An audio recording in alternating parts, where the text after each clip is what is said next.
প্রিয় শ্রোতাগণ, আবারও একটি নতুন গল্পে আপনাকে স্বাগতম জানাই। বিভিন্ন ভৌতিক রহস্য অলৌকিক গল্প দিয়ে সাজানো আমাদের এই ভয়ের ঠিকানা ইউটিউব চ্যানেল। আজকের গল্প শুনতে চলেছি রবি ঠাকুরের লেখা কঙ্কাল। শ্রোতাদের কথা মাথায় রেখে গল্পের ভাষাটি চলিত ভাষায় করে নেওয়া হয়েছে, গল্পের লেখা অপরিবর্তিত রেখেই। আজকের গল্প পাঠে আমি বিকাশ, কঙ্কালের ভূমিকায় নিশা, আর অন্যান্য ভূমিকাতেও আমি বিকাশ।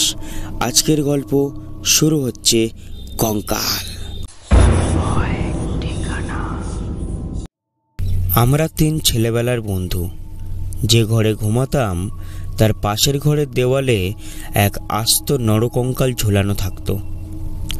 রাতে বাতাসে তার হাড়গুলো খটখট শব্দ করে নড়ত, আর দিনের বেলায় আমাদের সেই হাড় নাড়তে হতো। আমরা তখন পণ্ডিত মশাইয়ের কাছে, মেঘনাথ বধ আর ক্লেম্বের স্কুলের এক ছাত্রের কাছে অস্থিবিদ্যা পড়তাম।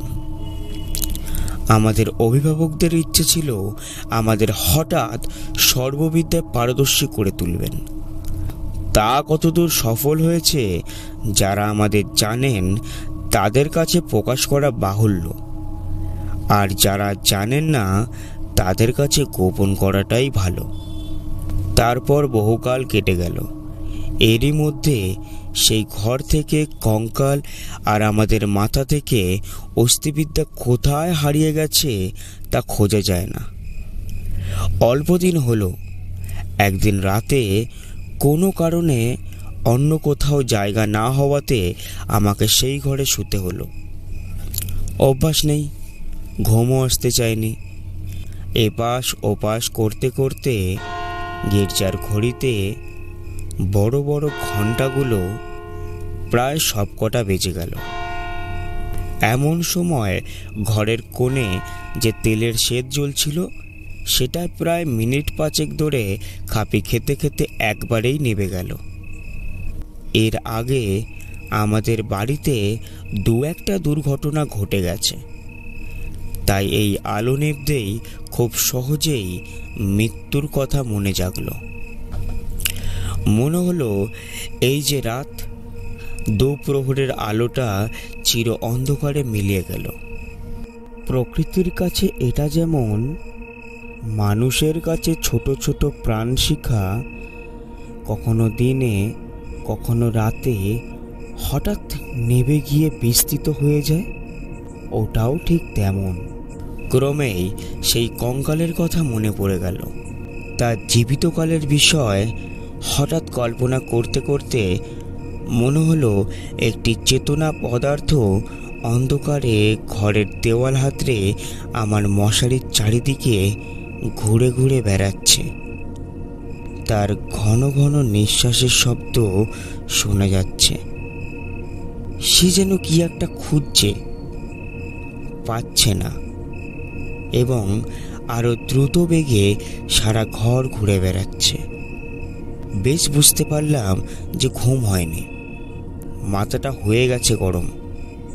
আর এইসব সেই গরম মাথারই কল্পনা।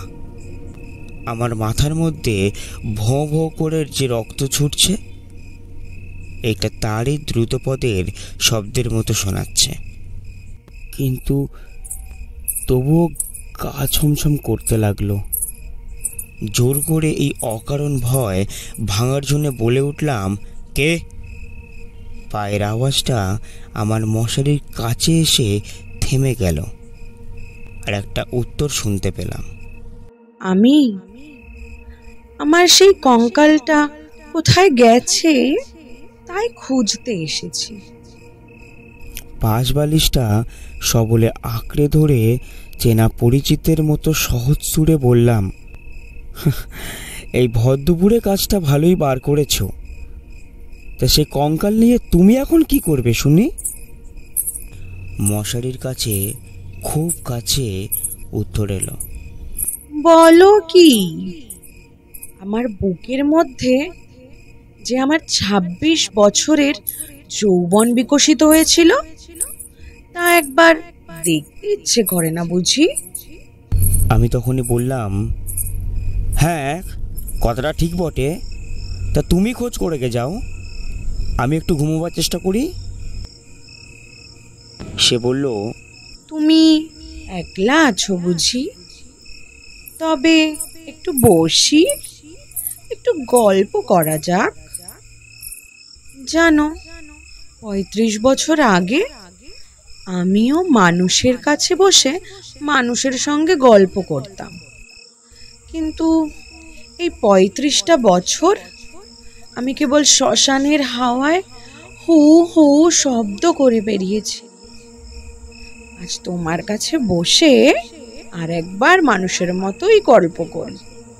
অনুভব করলাম আমার মশারির কাছে কি একটা যেন বসলো। নিরুপায় দেখে আমি বেশ একটু উৎসাহের সাথে বললাম, হ্যাঁ সেই ভালো, যাতে মন বেশ একটু প্রফুল্ল হয়ে ওঠে। এমন একটা কিছু গল্প বলো দেখি। সে বলল,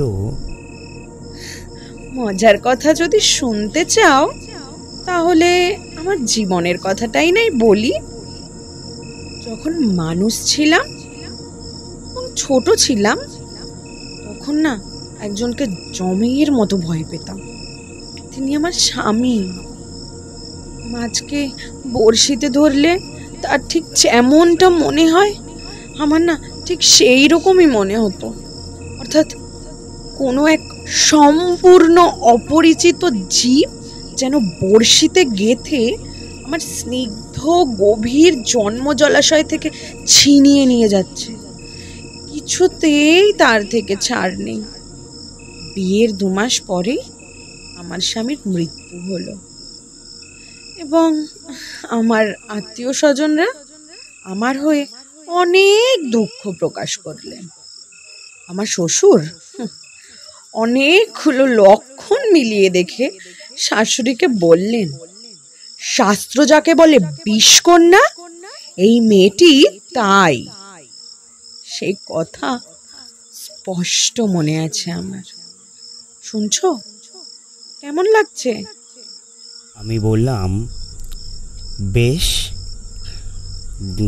গল্পের আরম্ভটি বেশ মজার। তবে শোনো, আনন্দের ব্যাপার, বাড়ি ফিরে এলাম। ক্রমে বয়সটাও বাড়তে লাগলো, কিন্তু লোকে না আমার কাছে আসতে চেষ্টা করত। কিন্তু ওই যে আমি নিজে বেশ জানতাম, আমার মতো সুন্দরী এমন যেখানে সেখানে পাওয়া যায় না। তোমার কি মনে হয়? খুব সম্ভব, কিন্তু আমি তো তোমাকে কখনো দেখিনি। দেখনি কেন? আমার সেই কঙ্কাল? আরে ধুর, আমি ঠাট্টা করছি। তোমার কাছে যে কি করে প্রমাণ করব যে সেই দুটো ফাঁকা গর্তের মধ্যে বড় বড় টানা দুটো চোখ ছিল, আর ওই লাল ঠোঁটের ওপর যে হালকা হাসিটুকু মাখানো ছিল। এখনকারের ওই রাগ ডাকহীন তাঁতের শাড়ির বিকট হাসির সঙ্গে তার কোনো তুলনাই হয় না। এবং কখনো সেই শুকনো হাড়ের ওপর এত লালিত্য, এত লাবণ্য, যৌবনের এত পরিপূর্ণতা প্রতিদিন ফুটে উঠেছিল। তোমায় তা বলতে গেলে হাসিও পায়, রাগও ধরে। আমার সেই শরীর থেকে যে হাড়ের বিদ্যে শেখা যায়, তা তখনকার বড় বড় ডাক্তাররাও বিশ্বাস করতেন না। আমি জানি একজন ডাক্তার তার কোনো এক বিশেষ বন্ধুর কাছে আমাকে কনক চাপা বলেছিলেন। তার কাছে এই যে পৃথিবীর আর সব মানুষ সবই হাড়ের বিদ্যে আর শরীর তত্ত্বের দৃষ্টান্ত ছিল, কেবল আমি সৌন্দর্য রূপী ফুলের মতো ছিলাম। কনক চাপার মধ্যে কি একটা কঙ্কাল আছে? আমি যখন চলতাম তখন নিজেই বুঝতে পারতাম যে এক টুকরো হিরে নড়লে তার চারদিকে যেমন আলো ঝকঝক করে ওঠে, আমার শরীরের প্রত্যেক কটিতে তেমনি সৌন্দর্যের ভঙ্গি নানান স্বাভাবিক ঢেউয়ের মতো চারিদিকে আছড়ে পড়ত। আমি মাঝে মধ্যেই না অনেকক্ষণ ধরে নিজের হাত দুটো নিজেই দেখতাম। পৃথিবীর সমস্ত উদ্ধত পুরুষের মুখে রেশ টেনে মিষ্টি করে বাগাতে পারে। এমনই দুটি হাত। কিন্তু আমার সেই নির্লজ্জ নিরাবরণ বুড়িয়ে যাওয়া কঙ্কাল তোমার কাছে আমার নামে মিথ্যে সাক্ষী দিয়েছে। আমি যে তখন নিরুপায়, নিরুত্তর। এই জন্য পৃথিবীর সবার থেকে তোমার ওপর আমার বেশি রাগ। ইচ্ছে করে আমার সেই 16 বছরের জীবন্ত যৌবন তাপে উত্তপ্ত রূপটা একবার তোমার চোখের সামনে দাঁড় করাই। বহুদিনের মতো তোমার চোখের ঘুম চুটিয়ে দিই। তোমার হাতের ওই বিদ্যেকে অস্থির করে দেশ ছাড়া করে দিই। আমি বললাম, তোমার গা যদি থাকতো তো সে গা ছুঁয়ে বলতাম সে বিদ্যার লেশ মাত্র আমার মাথায় নেই।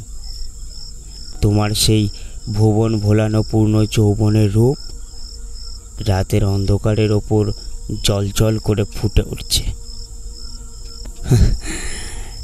তোমাকে এর থেকে বেশি বলতে হবে না। জানো তো, আমার না কোনো বন্ধু ছিল না। আর দাদাও প্রতিজ্ঞা করেছিলেন বিয়ে করবেন না। বাড়িতে আমি একা, বাগানের গাছপালায় আমি একাই বসে ভাবতাম সমস্ত পৃথিবী আমাকে ভালোবাসছে, সমস্ত তারা আমায় পরীক্ষা করছে। হাওয়ারা খেলার ছলে বড় বড় নিঃশ্বাসে পাশ দিয়ে চলে যাচ্ছে, এবং যে ঘাসের ওপর আমি পা মেলে বসে আছি তার যদি জ্ঞান থাকতো তাহলে সে আর একবার অজ্ঞান হয়ে যেত। পৃথিবীর সব যুবক পুরুষ ওই ঘাসের মতো দল বেঁধে আমার পায়ের কাছে দাঁড়িয়ে। কিন্তু জানো, মনে মনে না অকারণেই কেমন একটা ব্যথা অনুভব করতাম। দাদার বন্ধু শশী শেখর যখন মেডিকেল কলেজ থেকে পাশ করে আসলেন, তখন তিনি আমাদের বাড়ির ডাক্তার হলেন। আমি না তাকে আগে আড়াল থেকে অনেকবার দেখেছি। দাদা না বড় অদ্ভুত লোক ছিলেন। পৃথিবীটাকে যেন ভালো করে চোখ মেলে দেখতেনই না। তার বন্ধুর মধ্যে ওই এক শশী শেখরই ছিল। এই জন্য বাইরের ছেলেদের মধ্যে আমি শশী শেখরকেই সবসময় দেখতাম। এবং যখনই সন্ধেবেলায় ফুলের গাছের তলায় রানীর মতো আসন গ্রহণ করতাম, তখন পৃথিবীর সমস্ত পুরুষ জাতি শশী শেখরের মূর্তি ধরে আমার পায়ে ধরত। শুনছো? কি মনে হচ্ছে? আমি একটা নিঃশ্বাস ফেলে বললাম, মনে হচ্ছে শশী শেখর হয়ে জন্মালে বেশ হতো। আরে আগে সবটা শোনো। এক বৃষ্টির দিনে আমার জ্বর হয়েছিল। ডাক্তার দেখতে এসছে। জানো, সেই না প্রথম দেখা। সন্ধ্যার লাল আভাটা যাতে ওই অসুস্থ মুখের ওপর পড়ে বিবর্ণতাটা দূর হয়ে যায়, তাই না আমি জানলার দিকে মুখ করেছিলাম। ডাক্তার যখন ঘরে ঢুকেই আমার মুখের দিকে একবার দেখলেন, তখন আমি না মনে মনে ডাক্তার হয়ে কল্পনায় নিজের মুখের দিকে দেখলাম। সেই সন্ধ্যাবেলা নরম বালিশের ওপর একটি ফুলের মতো নরম মুখ, তার কোকড়া চুল কপালের ওপর এসে পড়ছে, আর লজ্জায় বড় বড় চোখের পাতা যেন ছায়া ফেলছে কপালের ওপর। ডাক্তার না নরম গলায় দাদাকে বললেন, হাতটা একবার দেখতে হবে। আমি চাদরের ভেতর থেকে ক্লান্ত সুন্দর হাতখানা বের করে দিলাম, আর তার হাতের দিকে তাকিয়ে দেখলাম, ইস, যদি নীল রঙের কাচের চুড়ি পরতে পারতাম তো আরো বেশি মানাতো। রোগীর হাত নিয়ে নাড়ি দেখতে ডাক্তার যে এত ইতস্তত করবেন আগে তা দেখিনি। সংলগ্ন কাঁপা কাঁপা হাতে নাড়ি দেখলেন। তিনি আমার জ্বরের উত্তাপ বুঝলেন, আর আমি তার ভেতরের নাড়ি কেমন ভাবে চলতো তার আভাস পেলাম। বিশ্বাস হচ্ছে না? অবিশ্বাসের তো কোনো কারণ দেখছি না। মানুষের নাড়ি তো আর সকল অবস্থায় সমান চলে না। ধীরে ধীরে আরো 2-4 বার অসুস্থ সুস্থ হবার পর দেখলাম যে আমার সেই সন্ধ্যাবেলার চিন্তা ভাবনায় কোটি কোটি পুরুষ সংখ্যা কমতে কমতে একটিতে এসে ঠেকেছে। আমার পৃথিবী প্রায় যেন জনশূন্য হয়ে এলো। যবে থেকে কেবল একটি ডাক্তার এবং একটি রোগী অবশিষ্ট রইল। আমি লুকিয়ে সন্ধ্যাবেলায় একটা বাসন্তী রঙের শাড়ি পরতাম, ভালো করে খোপা বেঁধে মাথায় একটা বেল ফুলের মালা পরতাম। একটি আয়না নিয়ে বাগানে গিয়ে বসতাম। কেন? নিজেকে দেখে তো আর পরিতৃপ্তিই হয় না, সত্যি সত্যিই হয় না। কারণ আমি তো নিজেকে দেখতাম না। আমি তো তখন একলা বসে দুজন হতাম। ডাক্তার হয়ে নিজেকে দেখতাম, মুগ্ধ হতাম, ভালোবাসতাম আর আদর করতাম। কিন্তু প্রাণের ভেতর একটা দীর্ঘ নিঃশ্বাস হু হু করে উঠত। সেই থেকে আমি আর একলা ছিলাম না।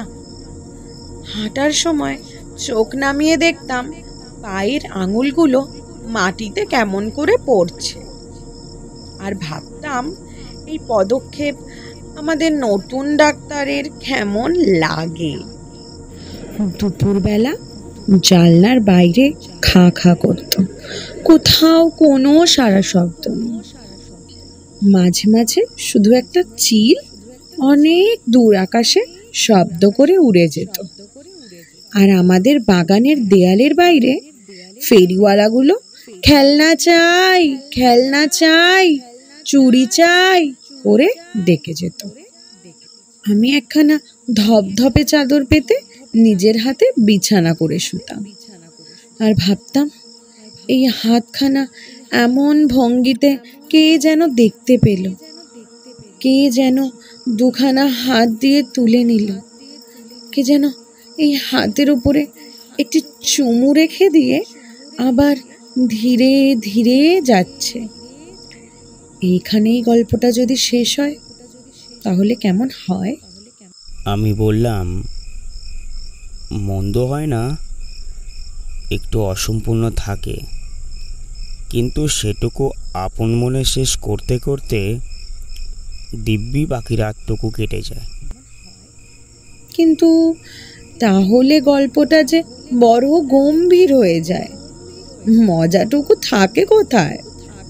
এর ভেতরের কঙ্কালটা তার সব দাঁত বের করে দেখা দেয় কই? তারপর শোনো, কিছুদিন পর আমাদের বাড়ির একতলায় ডাক্তার তার ডাক্তারখানা খুললেন। তখন আমি তাকে মাঝে মাঝে হাসতে হাসতে ওষুধের কথা, বিষের কথা, কি করলে মানুষ সহজে মরে, এই সব কথা জিজ্ঞেস করতাম। ডাক্তারের কথায় ডাক্তারের মুখ খুলতেন। শুনে শুনে মৃত্যু যেন পরিচিত ঘরের লোকের মতো হয়ে গেল। ভালোবাসা এবং মরণ কেবল এই দুটোকেই পৃথিবীময় দেখলাম। আমার গল্পটা শেষ হয়ে এসছে, আর বেশি বাকি নেই। কিন্তু কিছুদিন ধরে দেখছি ডাক্তারবাবু বড় অন্যমনস্ক, এবং আমার কাছ থেকেও না কেমন দূরে দূরে। একদিন দেখলাম তিনি খানিকটা সেজে গুজে দাদার কাছে তার জুরি গাড়ি ধার করলেন। রাত্রে কোথায় যাবেন? আমি আর থাকতে পারলাম না। দাদার কাছে গিয়ে নানান কথার পর জিজ্ঞাসা করলাম, হ্যাঁ দাদা, ডাক্তারবাবু আজ জুরি গাড়ি নিয়ে কোথায় যাচ্ছেন? মরতে। না, সত্যি করে বলো। দাদা সামান্য খোলসা করে বললেন। বিয়ে করতে। সত্যি নাকি? বলে অনেক হাসতে লাগলাম।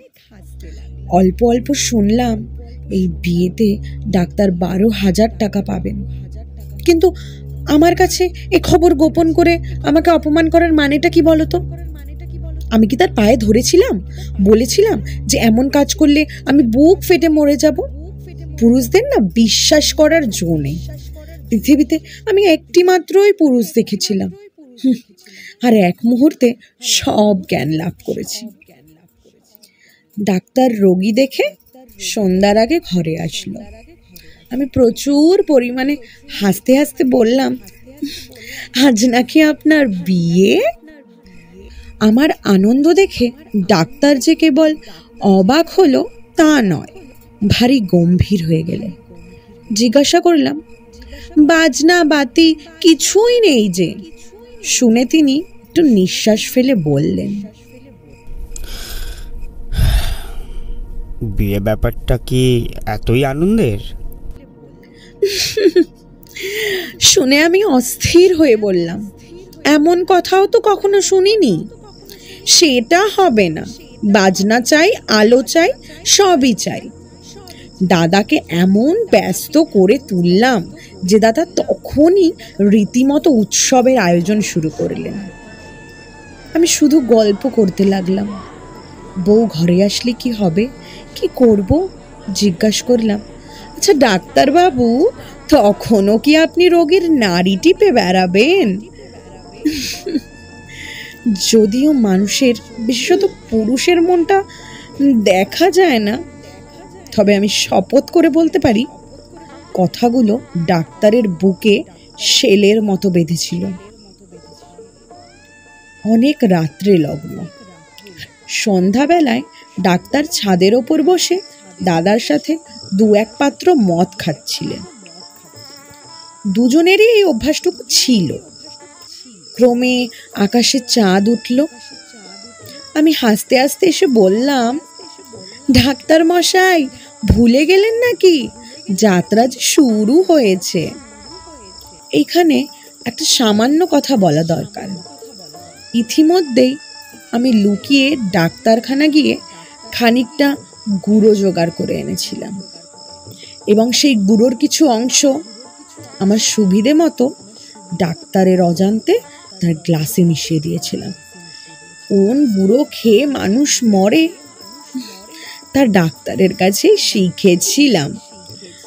ডাক্তার এক চুমুকে তা শেষ করে খানিক গদগদ কণ্ঠে আমার দিকে মর্মান্তিকভাবে তাকিয়ে বললেন, তবে চললাম। বাঁশি বাজতে লাগলো। আমি একটা বেনারসের শাড়ি পরলাম। যতগুলো গয়না সিন্ধুকে তোলা ছিল সবগুলো পরলাম। সিঁথিতে বড় করে সিঁদুর দিলাম, আর আমার সেই বকুল তলায় বিছানা পাতলাম। বড় সুন্দর রাত। ফুটফুটে জ্যোৎস্না, জুঁই আর বেলফুলের গন্ধে পুরো বাগানটা ভরে আছে।